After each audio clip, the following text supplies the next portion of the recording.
बच्चों पिछले वीडियो में आपने देखा होगा। चलिए उससे आगे शुरू करते हैं, भाग 2 हैं। आज हम देखेंगे अभ्यास के प्रश्न उत्तर। अभ्यास के प्रश्न उत्तर। चलिए पहला क्वेश्चन देखते हैं। पहला क्वेश्चन है संसाधन को परिभाषित कीजिए। संसाधन को परिभाषित कीजिए। तो इसका आंसर हम देखते हैं।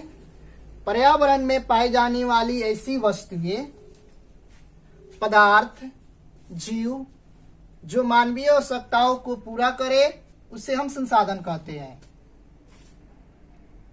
जैसे मानव संसाधन, खनिज तेल, वन, खनिज पदार्थ, ये सभी संसाधन के उदाहरण हैं। चलिए दूसरा क्वेश्चन, संभावी एवं संचित को संसाधन में अंतर स्पष्ट कीजिए। संभावी एवं संचित को संसाधन में अंतर स्पष्ट कीजिए। तो पहला देखते हैं संभावी संसाधन।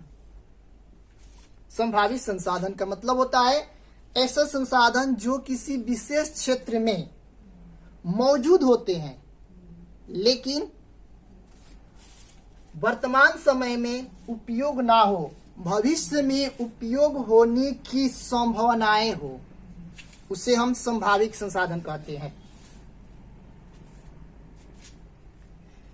जैसे राजस्थान एवं गुजरात का सौर ऊर्जा की संभावना है, यानी राजस्थान और गुजरात में सौर किरणों से अधिक सौर ऊर्जा प्राप्त करने की संभावनाएं है। चलिए अब देखते हैं संचित कोष। संचित कोष संसाधन, इसका होगा मतलब ऐसा संसाधन जिसका भंडार सीमित हो। ऐसा संसाधन जिसका भंडार सीमित यानी संचित हो, जिसे तकनीक या ज्ञान की सहायता से उपयोग में लाया जाता हो, उसे संचित को संसाधन कहते हैं। जैसे वन, खनिज तेल इत्यादि। फिर एक बार देखते हैं, ऐसा संसाधन जिसका भंडार सीमित हो, जिसे तकनीक ज्ञान की सहायता से उपयोग में लाया जाता हो, उसे संचित को संसाधन कहते हैं। जैसे वन, खनिज तेल, ये सभी संचित को संसाधन है। इन्हें हम ज्ञान एवं तकनीक के द्वारा अपने उपयोग में लाए जाते हैं। चलिए अगला क्वेश्चन। अगला क्वेश्चन बोल रहा है कि संसाधन संरक्षण की उपयोगिताओं को लिखिए। संसाधन संरक्षण की उपयोगिताओं को लिखिए। तो इसका आंसर देखते हैं। संसाधन का नियोजित एवं विवेकपूर्ण इस्तेमाल करना संसाधन संरक्षण कहलाता है। संसाधन को नियोजित एवं विवेकपूर्ण इस्तेमाल करना संसाधन संरक्षण कहलाता है। इसकी उपयोगिता इस प्रकार है। इसके माध्यम से हम संसाधनों को लंबे समय तक संचित रखा जा सकता है, यानी इसके माध्यम से हम संसाधन को लंबे समय तक सुरक्षित रख सकते हैं। इस अगला है कि इससे अगली पीढ़ी को लाभ मिलेगा, यानी आने वाले भविष्य की जो पीढ़ियां है इस संसाधन से वो लाभ उठा सकते हैं। अगला है संसाधन को प्रदूषित होने से बचाया जा सकता है।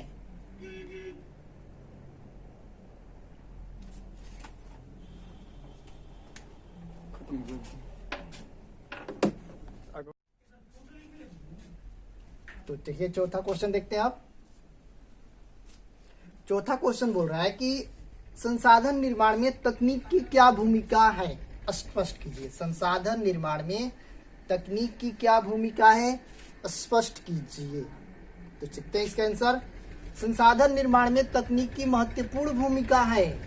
तकनीक यानी ज्ञान के माध्यम से संसाधनों का निर्माण, उसके मूल्य में वृद्धि एवं उसको उपयोग के योग्य बनाए जाते हैं। जैसे वन से प्राप्त लकड़ियों को फर्नीचर बनाना, या फर्नीचर का रूप देना हो सकता है। एक बार फिर देखते इसी क्वेश्चन को। संसाधन निर्माण में तकनीक की क्या भूमिका है, स्पष्ट कीजिए। तो संसाधन निर्माण में तकनीक की महत्वपूर्ण भूमिका है। तकनीक का मतलब होता है ज्ञान। ज्ञान के माध्यम से संसाधनों का निर्माण, उसके मूल्य में वृद्धि एवं उपयोग के योग्य बनाए जाते हैं। जैसे वन से प्राप्त लकड़ियों को फर्नीचर के रूप में बदलना। चलिए अगला क्वेश्चन देखते हैं। अगला है दीर्घ उत्तरीय प्रश्न। अभ्यास 1 में लघु के 4 ही क्वेश्चन है। तो आगे देखते हैं दीर्घ। दीर्घ का पहला क्वेश्चन बोल रहा है स्वामित्व के आधार पर संसाधनों के विभिन्न रूपों का वर्णन करें। तो इसका आंसर होगा संसाधनों के आधार पर स्वामित्व के आधार पर संसाधनों के मुख्य रूप से 4 प्रकार होते हैं। मुख्य रूप से 4 प्रकार होते हैं। स्वामित्व के आधार पर संसाधनों के 4 रूप होते हैं। पहला व्यक्तिगत संसाधन। व्यक्तिगत संसाधन वैसा संसाधन जिस पर निजी व्यक्तियों का स्वामित्व हो, वह व्यक्तिगत संसाधन कहलाता है। जैसे किसी किसान का जमीन, घर इत्यादि। इसका मतलब होगा कि वैसा संसाधन जिस पर किसी निजी व्यक्ति का अधिकार हो, निजी खास व्यक्ति का अधिकार हो, वह संसाधन व्यक्तिगत संसाधन कहलाता है। जैसे किसी किसान का जमीन, घर, आपका पर्सनल मोबाइल, ये सब निजी संसाधन के अंतर्गत आते हैं। चलिए इसका दूसरा रूप देखते हैं सामुदायिक संसाधन। वैसा संसाधन जिस पर किसी समुदाय या समाज का स्वामित्व हो, वह सामुदायिक संसाधन कहलाता है। जैसे पार्क, मंदिर, तालाब इत्यादि। सामुदायिक संसाधन वैसा संसाधन जिस पर किसी समुदाय या समाज का स्वामित्व हो, वह सामुदायिक संसाधन कहलाता है। जैसे पार्क, मंदिर, तालाब इत्यादि। तो आगे देखते हैं। अगला है राष्ट्रीय संसाधन। राष्ट्रीय संसाधन वैसा संसाधन जिस पर किसी राष्ट्र का स्वामित्व हो, वह राष्ट्रीय संसाधन कहलाता है।